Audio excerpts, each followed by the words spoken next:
I'm Dr. Lillian Glass, and I'm a body language expert and communication expert. Now, when somebody's lying, there are a lot of tells that you can look for. Sometimes when people lie, you'll see them licking their lips oftentimes. That's because their mouth is dry because of their autonomic nervous system taking over. People oftentimes scratch their nose. Oftentimes the capillaries will expand and so they'll be itchy. So there are many telltale signs, but everything has to do with context. It's the context in how they're speaking. But the best way to tell if a person's lying is if you engage them in conversation and spend a lot of time talking to them about a specific issue. So deception is something that you really have to look at in terms of the context. So we'll see how successful it is now. Hi.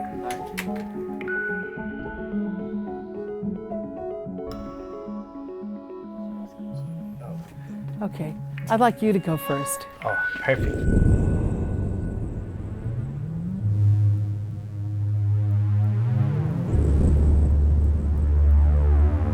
So what's your name? My name is Walter. So one thing in my childhood that I remember is when I was about 16, me and my buddy were coming from City Walk in Universal Studios, thinking we were gonna go to a party. And we ran up into some older gentlemen telling us, oh, let's go to a rave. So we're like, okay, let's go. Sounds like fun. We were excited we're gonna go party. Yeah. And once we get off the metro to Los Angeles, I'm with my buddy, and they say, hold on a second, my mom is gonna get upset if we go with too many people.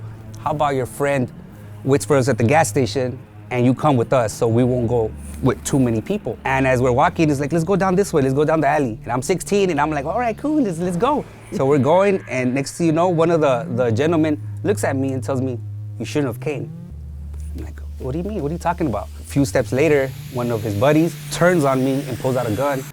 And he tells me to give him my cell phone, give him my money, and give him everything. And I'm like, wait, what do you mean?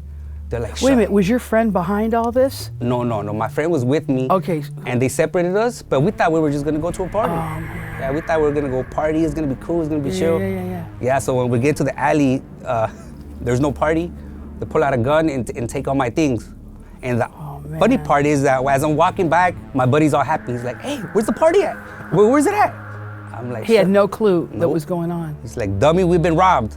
Oh, I've been robbed. Man. So then I had no money or nothing, and I was in Los Angeles, 16, no Uber time or Lyft, and I had to figure out how to get back home. Wow, I'm glad you're here. Right?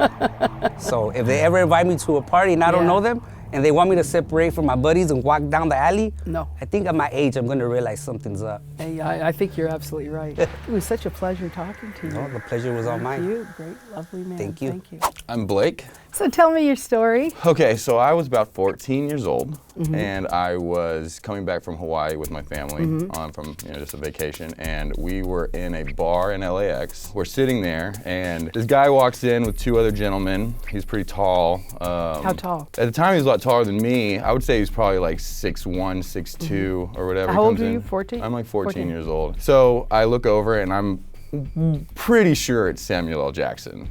Oh, like, really? Coming to, it's like 11:45 at night in the thing, and he walks in with two guys who look like bodyguards. The bodyguards go sit down over there. He goes and sits down by himself. Why didn't you sit with the bodyguards? I don't know. I'm not Samuel L. Jackson. I don't know. I don't have bodyguards. No, but that's pretty odd. That's pretty odd. I don't know. But anyways, I am like, that's him, and I'm gonna go. We can walk straight out the restaurant, or you can go around. Next to Samuel L. Jackson. So I walk over there and I look at him. There's not that many people there, but I look at him and he looks at me and he notices that I recognize him. So quickly And nobody else around was No one else has noticed this. We've had a quiet conversation. How do you think he knew you recognized him? He just saw the recognition on my face. Like we were this Did close. You go like this? No, he definitely. Oh my God! I was looking at him and he's probably been through this thousands of times. Yeah. So he just reaches his hand out real quick, and I reach my hand down. He grabs it and he pulls me in. Wow. Real close, and he goes, chill. Whoa. And then he shakes his hand. He shakes my hand, and then I go, I go, look at this kid. Did you say, can I have your autograph? No, it freaked me out, and I just kind of like just ran can't out of believe there it. as fast as possible. But that's kind of like You didn't even think to take a picture because there were like selfies around then. Yeah, we had. I feel like I might have had like a Razor phone at the time, at the most. I was thinking you were going to say razor blade. No, like a Razor. God. So there were no selfies. So have you met other celebrities and stuff? I mean, you know, in passing. But nobody's ever grabbed you like that. No one's ever done that. Like, you could tell that he was just like, I don't know, it was late, it was really late. It was like, 11:45, midnight, and he just didn't seem like he was having it. That he didn't want a line of autographed people and stuff like that. But so he just kind of he grabbed me and he was like, chill. It would have been better if he would have said, chill, mother effer. Oh, that would have been the great. best, but he didn't. But you were a kid. Such a good time talking to you. My name's Stanley. Where are you from? I'm from Louisiana, a small cool. town outside of New Orleans called Mandeville. Are you like a foodie over there when you go home? I always tend to go back during the winter-ish time, so that's oyster season. So I like eating charbroiled oysters. It's a good time in the mouth, yeah. Oh, I love good time in the mouth. God, that's a great commercial slang. Good time in the mouth. I'd love that. So talk to me. Tell me your little story. So in high school, I kind of just started to do a lot of dumb stuff, I think. Like what? I don't know, I guess just stunts in school, just like weird things. One of the things I did was I challenged this guy to a fight. He was like a tall soccer player. He's maybe like 6'2" or 6'3" or something like that. Well, you're tall. You seem tall to me. I'm not that tall. He was definitely He's taller than you. Yeah. I don't know why, but I was just like, man, I'm gonna challenge that guy to a fight. It kind of became a thing like that weekend. Like everyone crowded around. There was maybe like 30 people at that time. Was it in an arena? It was like in a backyard. Oh, okay, cool. But long story short, I got pretty beat up. Everyone was like, oh wow, Stanley's gonna fight this guy. And then it was like, they're like, oh, there wasn't really much to this. Stanley just got his ass kicked. But then other people started fighting, and then next week it kind of became this thing where everyone's like, we're gonna have a fight club next week. And then there was 30 people that So you started this fight club? Yeah, it was this weird thing. And then teachers started hearing about it, and they wanted to take bets on fights with the students. The teachers were doing that? Yeah. Are you serious? It was 50-ish people. Wow. But anyways, yeah, that third time I fought some dude and there was 100 people. My mom was like, Stan, you gotta keep your hands up. You gotta. Oh, so she was into that. Yeah, I'm like, Ma, I don't know what I'm doing. None of us do. Oh man, that was so funny. But yeah, at the end of the year, they had the unofficial senior superlatives or whatever. Right. I got best boxer. Yeah, even though my record was pretty bad. Yeah, You were getting I was just kicked all the beat up. time. I'm assuming it was a joke. It was a joke, yeah. But you at least had a fun time. Good talking to you. Okay. Don't get beat up anymore. Ever? Ever. Okay. What's your name? Nadia. Nadia, where are you from? I'm from Iowa. So tell me your little story. Okay, so this one was, I was 7 or 8, I think. It's hard to remember, to be honest, but it was a summertime. And there's this beautiful river and small waterfalls, really natural body of water. I just remember the water was so clear and the kids were all playing in the water. And there was this little natural whirlpool where it would just kind of spin you around.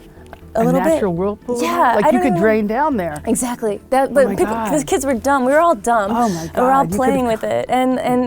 You could have been you could have not been. So I jumped in 3 times. And the third time. In the thing where they whirlpool? Yeah. Oh my gosh. And the third time's always the charm. So that was the time when I couldn't get back up. And I realized, I was like, oh crap. And I opened my eyes. Did you say that? Oh crap.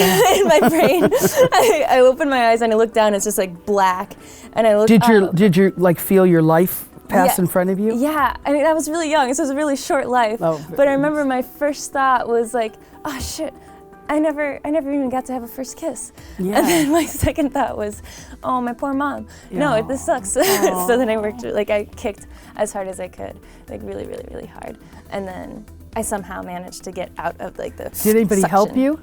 No one saw.